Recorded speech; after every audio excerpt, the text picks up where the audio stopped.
Thanks a lot, everyone, and it's a pleasure being here. Thank you for the invitation to platform. It's an exclusivity being in such a space. What I'm going to present is Casa P più E più 3. The two initials are, as I always do in my houses, the initial letter of the names of my clients, plus the number of children that they have, 3 in these cases. The house is in Cittadella, this extraordinary place in the province of Padua, and I was lucky enough to have, as is spotted there, the site of my client basically right under the walls. Walls that, as probably all of you know, are the most and well-preserved medieval walls in Europe. They were recently actually passed into the heritage of UNESCO, something extraordinary to visit because they are fully visible, fully walkable on the top, and it's really an extraordinary possibility. The area of intervention is the one that you see spotted there, which is for the one that maybe knows better, Cittadella, under the porta called Porta Bassano on the north side.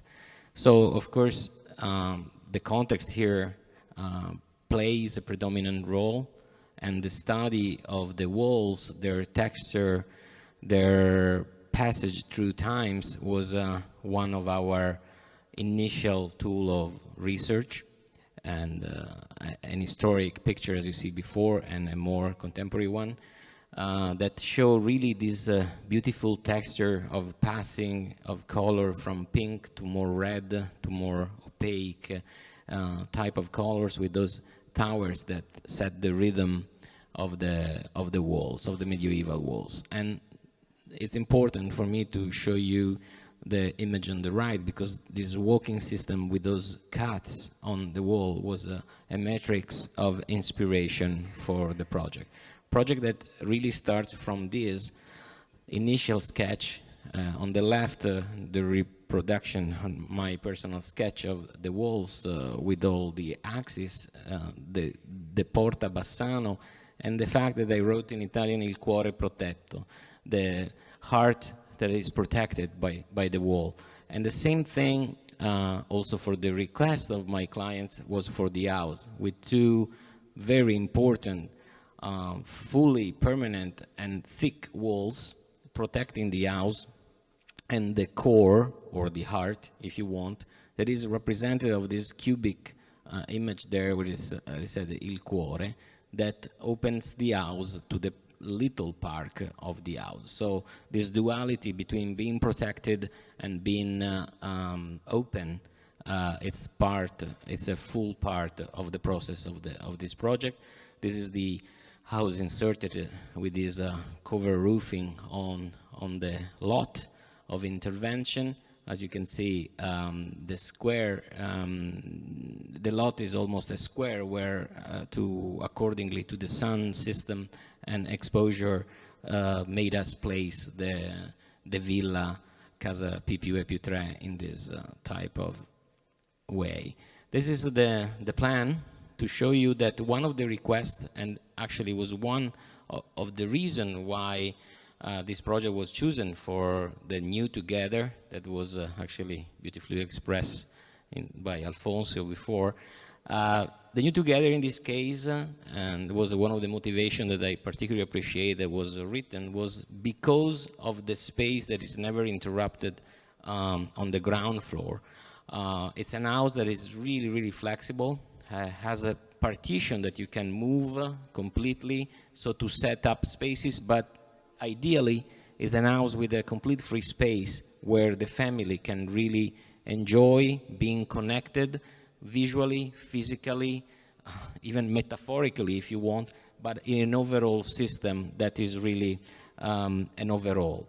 Important is where we set the stair, because the stair plays not only an architectural role, but also a metaphorical role. I show you the tower before, so the stair between, in the metaphor that we use, the tower of the house, like in the medieval wall. That's the upper floor, where everyone has his space, the clients has their own private apartment suite, and the child have their equal home rooms, bedrooms. You see those cuts that I was telling you before, because all the rooms are reachable through a catwalk, to a glass suspended catwalk, where you can move freely into the entire path of the house. I was explaining, underneath you see no walls, it's completely open. On the top, of course, is fragmented to separate the rooms.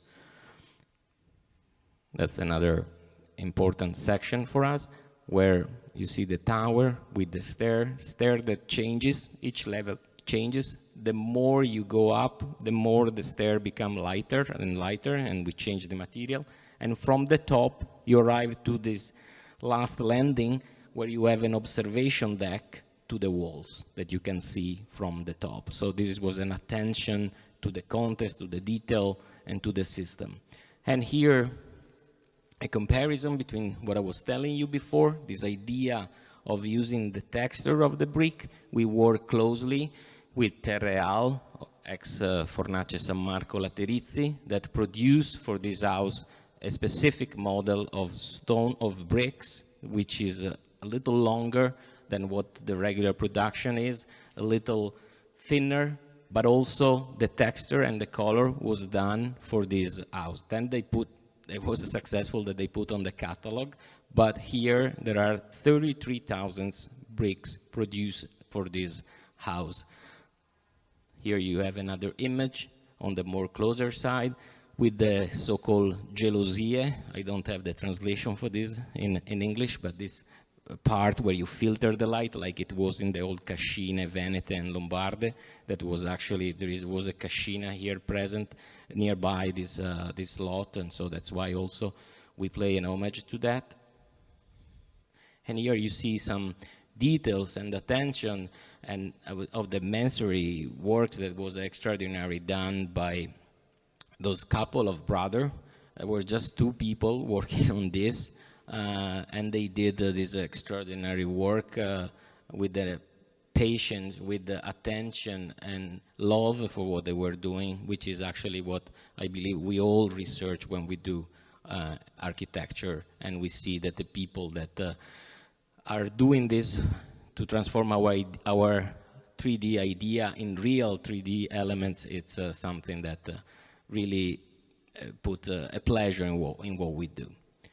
That you see the part open to the park, you see change of material, change of openness, and connection between spaces. In particular, the glass cube of the kitchen and dining, where my clients used to stay mostly of the day. Here, a detail of the connection I was telling you before of those catwalks with this vertical garden that is present on the double height level, and that you can perceive when you enter the house, when you walk around the house. So also this idea of bringing the nature inside the house was surely an important aspect, combined with the natural light, so to have never closed corridor, but always open path. Here you see some other details of what I was telling you before, detail of the stair, of the catwalk, and of the texture of the brick wall, which is present also inside the house.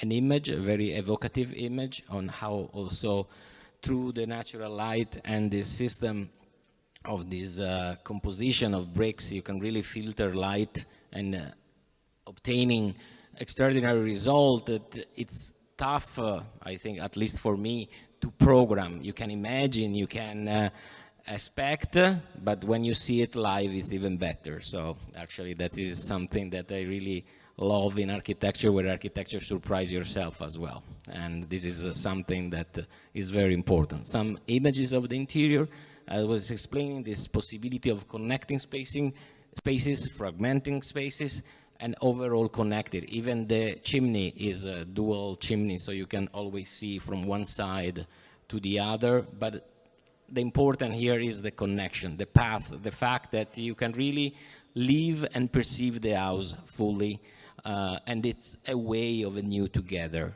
as the commission, the curator said.